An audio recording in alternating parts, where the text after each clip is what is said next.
Assalamu alaikum wa rahmatullahi ta'ala wa barakatuhu. Bandiraɓe sehilaɓe jangiyankoɓe, en garti kadi windande men hande. Windande men wattore 19. Eɗen janga alkulal ta mangal e ta tokosal no masirte. Mi winemo noon pular ummorto ko bange men nano faye bange men ñaamo. Nden noon masɗe men pular ko joyi kaaɗi. Woodi ko mawɗe e tokose e pooɗoje hatta yaltani joyi.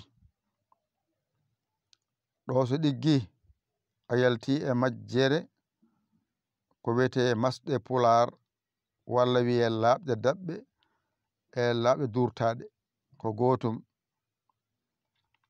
Joni jangen windande men wattude 19 a mawɗo e mawɗo i mawɗo o mawɗo u mawɗo a tokoso e tokoso i tokoso o tokoso u tokoso.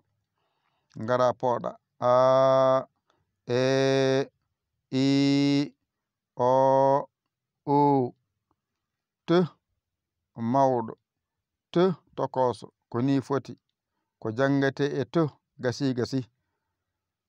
Heddi ko gandana masirte masen ta te ti to tu ɗon timma. Ngara pooɗa mbiya ta te ti to tu ɗon timmi. Ngara hakkunde mbiya at et it ot ut ɗon timma. Ngara pooɗa mbiya at et it ot ut ɗon timmi. Jippoles mbiya tat tet tit tot tut. Ngara pooɗa tat tet tit tot tut. Alkulal ma t timmi. Ngal ɗo alluwal sa ɗigginingal andu a serti e majjere t so masama koni foti. Alluwa kala janguɗa gaynuɗa andu a serti e nden majjere ko jangde cuɗol mbaɗan mami. Nden noon ƴettu kuɗol ma e karnema mbañotoɗa janga ɗigga. A hoolaki hoorema ƴewata ko camorɗoma ɗakkoɗa sara makko o holluma o walluma jiya lawol. Bisimillah jangen. Windande men 19 a mawɗo e mawɗo i mawɗo o mawɗo u mawɗo a tokoso e tokoso i tokoso o tokoso u tokoso.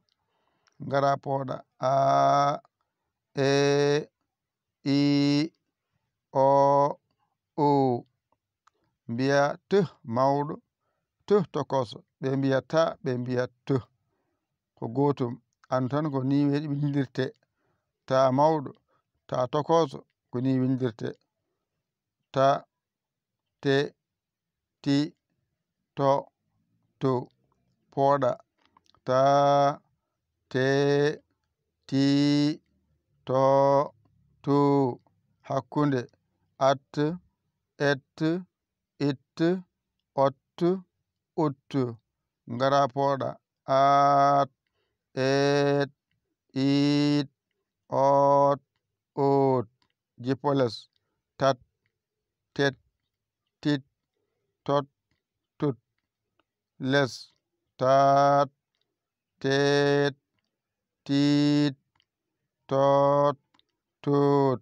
Ɓamtu windande men 19 a mawɗo e mawɗo i mawɗo o mawɗo u mawɗo a tokoso e tokoso i tokoso o tokoso u tokoso ngara pooɗa a e i o u t walla mbiya ta mawɗo ta tokoso ngarama senmo mbiyenta te ti to to ngara pooɗen ta te ti to to hakkunde at et it ot ot ngara pooɗa